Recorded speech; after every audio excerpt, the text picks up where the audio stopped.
राष्ट्रवादीचे नेते धनंजय मुंडे यांनी भगवानगड इथं येऊन संत भगवान बाबांच्या समाधीचे दर्शन घेतलं। आपण दसऱ्यानिमित्त भगवान बाबांचं कायम दर्शन घेत असतो। दसऱ्याच्या निमित्तानं भगवानगडावर सर्वसामान्य भक्त दर्शनासाठी येतात। त्यापैकीच मी एक सामान्य भक्त आहे। दशकांच्या प्रयत्नांनंतर वन विभागाकडून गडासाठी 10 एकर जमीन मिळाली। याबद्दल मी मुख्यमंत्री, उपमुख्यमंत्री, पंतप्रधान या सर्वांचेच आभार मानतो, असं धनंजय मुंडेंनी म्हटलं।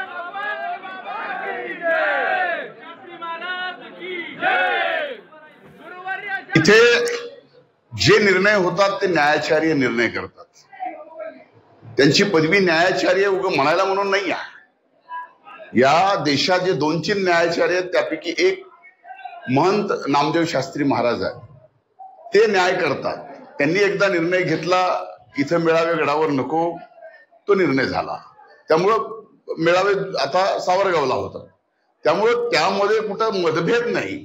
पण एकूणच गडाच्या एकूण सगळ्यात मागे मेळावे होत होते, पूर्वी मेळावे नव्हते। भगवान बाबा असताना फक्त सीमोल्लंघन केलं जायचं, नंतर मेळावे व्हायला लागले, आता ते बंद झाले। आता ते मेळावे जन्मच ठिकाणी बाबांच्या होतात, त्याच्यात असं काहीच नाही। आणि पुढे होणार का नाही होणार या बाबतीत मला असं वाटत नाही की न्यायाचार्य असा काही निर्णय करतील, असं मला वाटत नाही।